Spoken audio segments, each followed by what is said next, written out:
ॐ श्री गणेशाय नमः। ॐ श्री वेदपुरुषाय नमः। ॐ श्री गुरुचरणं कमलेभ्यो नमः। वर्णानामर्थसङ्घानां रसानां छन्दसामपि मङ्गलानां च कर्तारौ वन्दे वाणीविनायकौ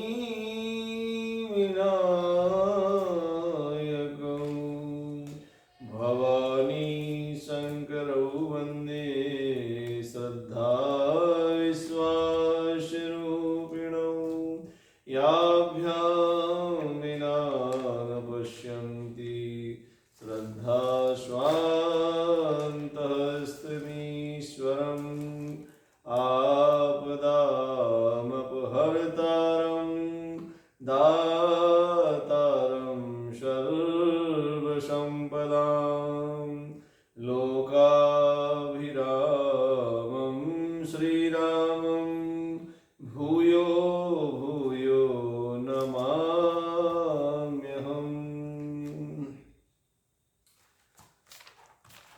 अखिल ब्रह्मांड नायक परमात्मा श्री भगवान सदाशिव भगवान की कथा में अगाध विश्वास रखने वाले हमारे सभी भक्तजन, आइए भगवान अनंत बलवंत से हनुमंत लाल जी के पावन चरणों में दास का सत सत नमन। और कल हम लोग परिचर्चा कर रहे थे भाग नंबर 11 की, आज भाग नंबर 12। आइए आज शिव चरित्र भाग नंबर 12 आज हम आप लोग आपस में परिचर्चा करेंगे। और बहुत ही सुंदर ये चरित्र है। इस पावन चरित्र में हम लोग प्रवेश करें।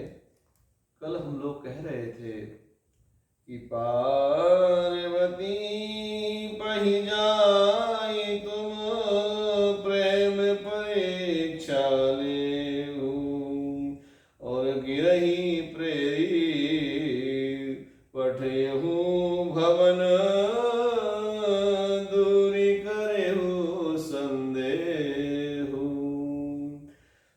यहाँ भगवान सदाशिव के द्वारा माता पार्वती जी की परीक्षा, वो प्रेम परीक्षा के लिए कहा जा रहा है सप्तऋषियों के माध्यम से।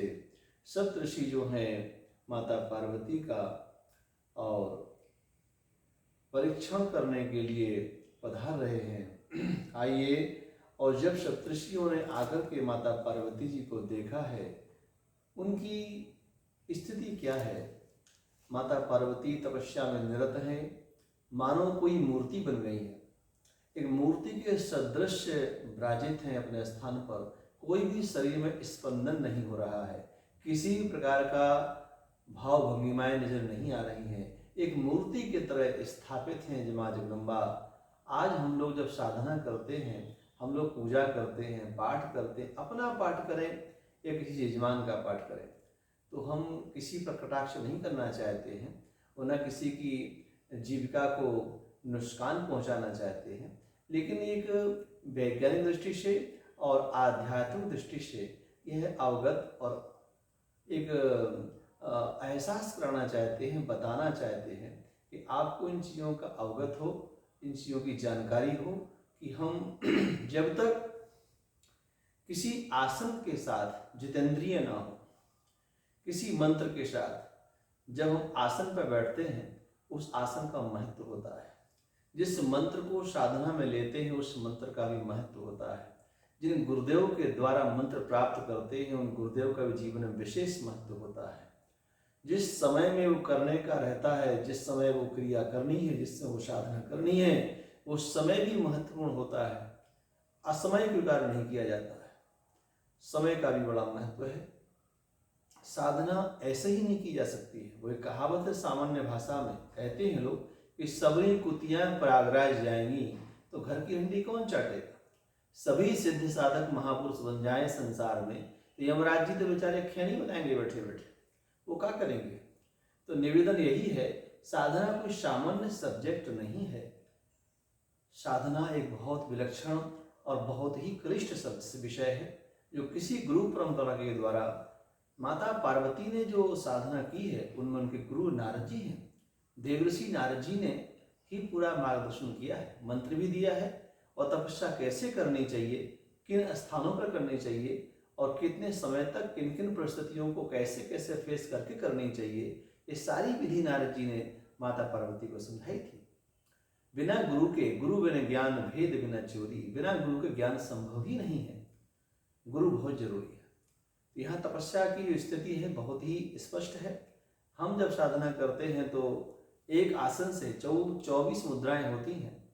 आसन भी कई प्रकार की होती, सुखासन है, पद्मासन है, कमलासन है। हम जिस भी आसन पर बैठ कर के साधना करें, कम से कम 2 घंटा, 2.5 घंटा, 3 घंटे, 4 घंटे, 5 घंटे की जो हमारा साधना का विषय है, या जो हमारा पूजन का जो विषय है, साधना का जो विषय है, उसको कम से कम उतने समय तक तो उस आसन पर बैठें, विराजें।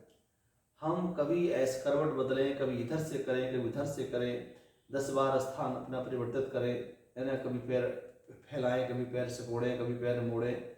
ये साधना, ये आसन नहीं है मेरे भाई बहन। ये तो एक प्रकार की आप अपने आप भी धोखा कर रहे हैं और भगवान को भी धोखा दे रहे हैं, और किसी को यदि इससे शिक्षा भी मिले तो धोखे वाली शिक्षा होगी। ये साधना का विषय नहीं। कम से कम जितने समय तक जिस भी आसन से बैठो, वही आसन आपकी मेंटेन रहनी चाहिए, उसी आसन पर बरकरार रहे आप। यहाँ सप्तऋषियों ने देखा माता पार्वती को, तो मूर्ति मंदिर, मूर्ति मंत्र तपस्या जैसी जगदम्बा मूर्ति के समान हो जा रही है। और उस समय बोले मुनि सुनु शैल कुमारी, और करहु कवन कारण तप भारी, श्री राम जय राम। और सप्तऋषि जाकर माता को प्रणाम करते हैं और माता से कहते हैं, हे देवी, हे तपस्विनी, हे जगदम्बा, हे भवानी, मेरा निवेदन है, हम लोग सप्तऋषि हैं और ये जानना चाहते हैं कि इतनी भारी घोर तपस्या किस लिए कर रही हैं, आपका उद्देश्य क्या है, किस उद्देश्य से, किसकी प्राप्ति के लिए तपस्या कर रही हैं। जब सप्तऋषियों को यह बोध होता है कि माता भगवान शिव को प्राप्त करने के लिए तपस्या कर रही हैं, और किसने बताया यह अनुष्ठान करने के लिए, उस व्यक्ति का नाम सुना, तो उसका नाम है देवर्षि नारद। तो सप्तऋषियों ने बहुत खरी खोटी सुनाई। सप्तऋषियों ने कहा, अरे आप उन नारद की बात मान के तपस्या कर रही हैं? अरे उन नारद ने आज तक किसी के घर बसाया है जो तुम्हारा घर बसाएंगे? हैं? उन नारद ने किसी के घर बसाया है? और उन नारद जी के उपदेश से इतनी बड़ी तपस्या कर रही, घर छोड़कर आ गई हैं आप। सुनो वचन बेसे गिरि संभव तब देहु, नारद कर उपदेश सुनी, और कहूँ बसेऊ कि सुगेह।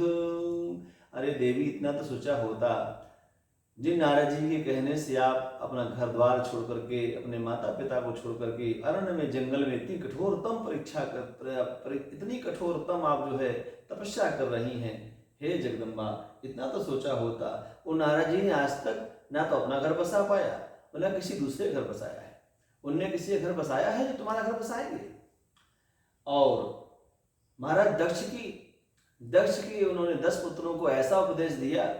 दक्ष ने कहा था, मेरे पुत्र को उपदेश दो कि गृहस्थ आश्रम में प्रवेश करें, और नारद जी ने ऐसा उपदेश दे दिया कि उस अरण्य में चले गए, आज तक लौट के नहीं आया। तपस्वी हो गए, भजन कर रहे हैं। और हिरण्याकश्यपु को भी, हिरण्याकश्यपु के पुत्र को ऐसा उपदेश दिया कि उस उपदेश के चलते हिरण्याकश्यपु का बेटा भी हिरण्याकश्यपु के हाथ से निकल गया। और सच्चाई यह है कि बाद में हिरण्याकश्यपु की मौत का हेतु भी बना, उसका भी घर जुड़ गया। कथाएं व्यापक है। निवेदन इतना ही है कि आज तक किसी का घर उन्होंने बसाया है जो तुम्हारा बसाएंगे देवी। इस प्रकार से नारद जी के विषय में बहुत कुछ कहा जा रहा है, लेकिन नारद जी का इस प्रकार से तिरस्कार और अपमान भगवानी सुन रही हैं, लेकिन सुनते सुनते बाद में कहती हैं, देखो देव, जैसा भी हो, मेरे गुरुदेव हैं। मैं अपने गुरुदेव के विषय में, हे ऋषियों, एक भी अब जितना आप लोगों ने कहा है मैंने बहुत बहुत गंभीरता से और शांति से सुन लिया, लेकिन अब आगे एक भी शब्द मेरे गुरुदेव के खिलाफ मत बोलिएगा, क्योंकि मेरे वो गुरु हैं और गुरु की हम किसी प्रकार से निंदा नहीं सुन सकते हैं। आप लोग स्तुति नहीं कर सकते, मेरे गुरुदेव का सम्मान नहीं कर सकते हैं, तो मेरे गुरुदेव का अपमान करने का अधिकार आप लोगों को नहीं है। अब वो जैसे भी हैं, अरे पहले मिले होते थोड़े से ऋषिवर आप लोग, तो हम विचार करते, सोचते, गुरुदेव के विषय में भी सोच लेते, या भगवान शिव से शादी करनी कि नहीं करनी इस विषय में सोच लेते, आप लोग जो बढ़िया पति बताते उस विषय में विचार कर लेते। लेकिन आप लोग पहले तो मिले नहीं। जब मैंने निश्चय कर लिया, मेरा दृढ़ संकल्प हो गया, अब तो मैंने ये जीवन सब भगवान शिव जी को मैंने हार चुकी हूँ। मेरा ये जीवन भगवान शंकर के लिए मैंने हार दिया है और मेरा जीवन मेरे शंकर जी को सौंप दिया है। अब इसमें कोई लेके चुकी परंतु गुंजाइश नहीं रह गई है। अब ये मेरा जीवन, ये मेरा सर्वस्व भगवान भोलेनाथ का है। मैंने उनको अपने आप को मैंने समर्पित कर दिया, मैंने आहुत कर दिया है। और रही बात मेरे गुरुदेव की, तो उनके विषय में एक भी लफ्ज आप लोग इधर उधर का मत बोलिएगा। गुरु के वचन प्रतीत न जेहि, गुरु के वचन प्रतीत न जेहि, गुरु के वचन प्रतीत न जेहि, सपनेहु सुगम न सुख सिद्धि होई, सपनेहु सुगम न सुख सिद्धि होई।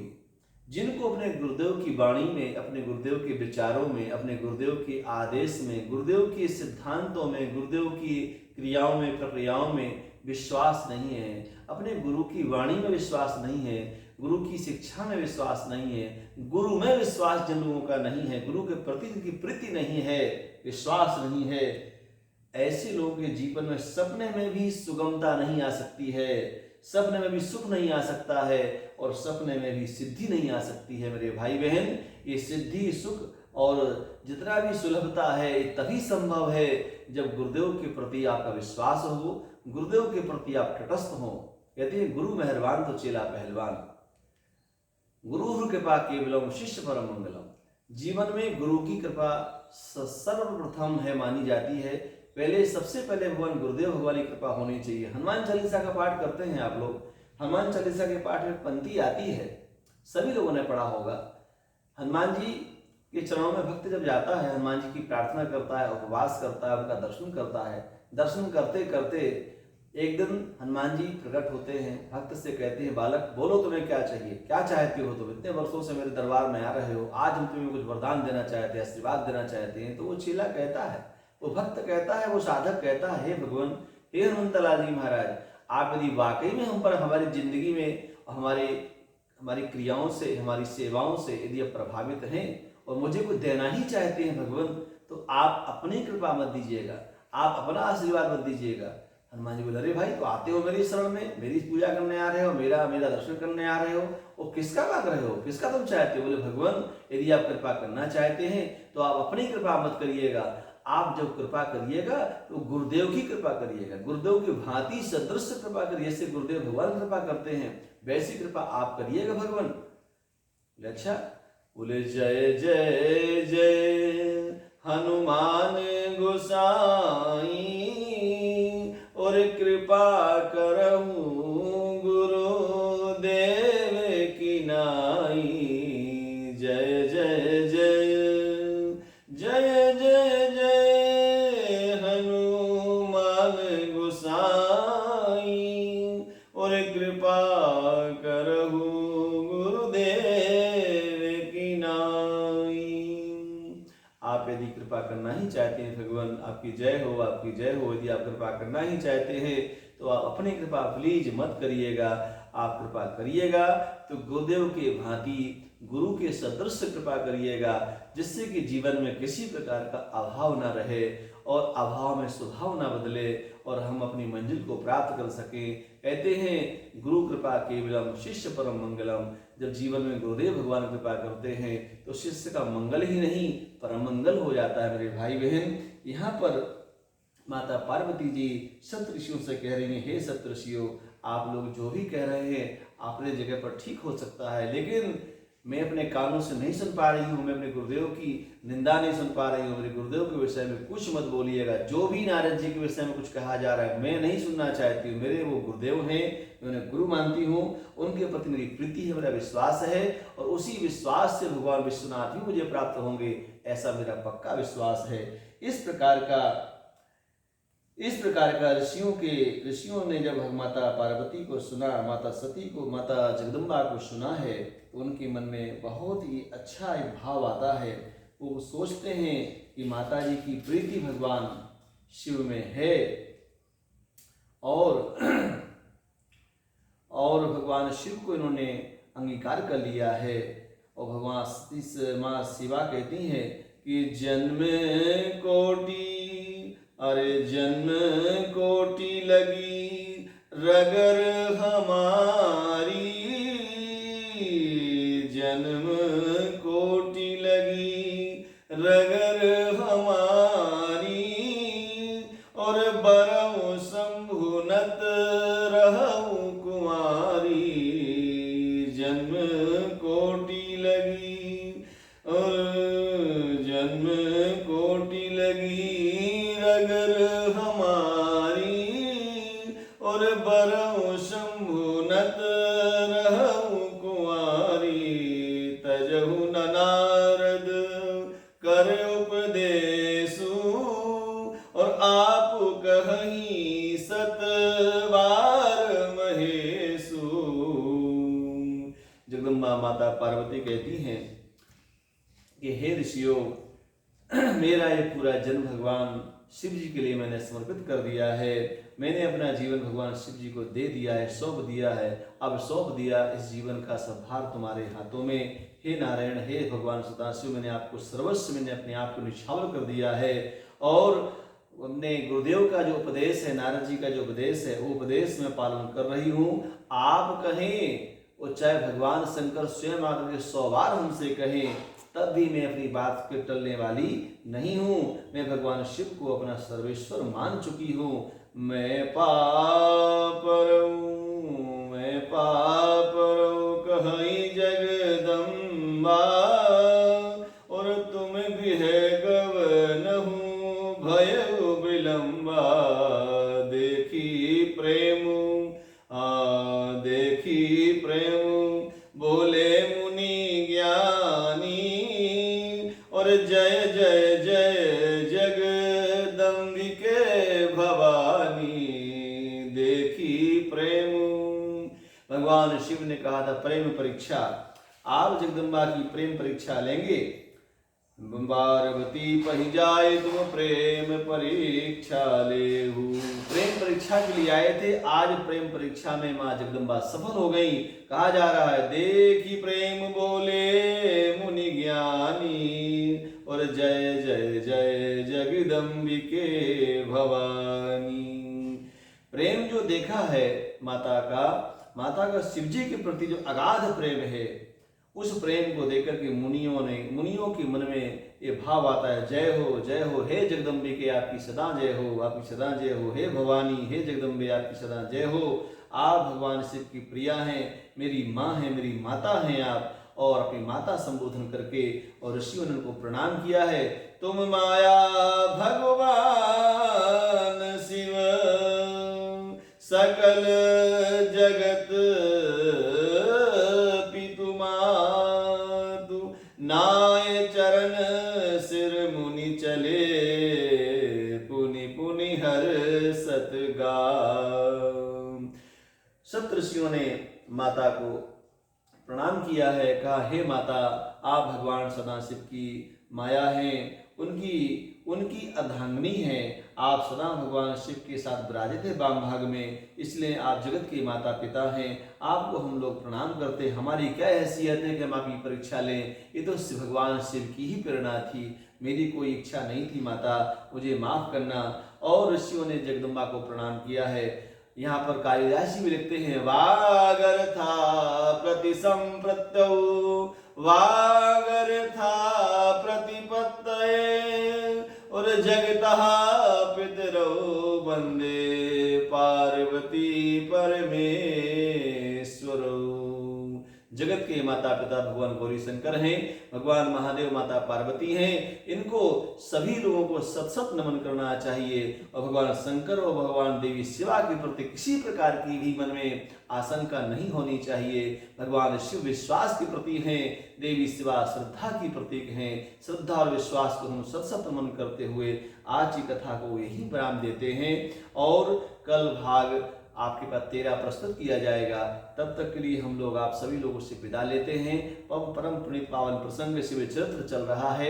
इस शिव चरित्र के पावन शिव चरित्र में हम लोग अवगाहन करें, इसमें गोता लगाएं और जो भी भावनाएं हैं आपकी उन भावनाओं को पवित्र रखें। आप आइए, सर्वे भवन्तु सुखिनः, सर्वे सन्तु निरामयः, सर्वे भद्राणि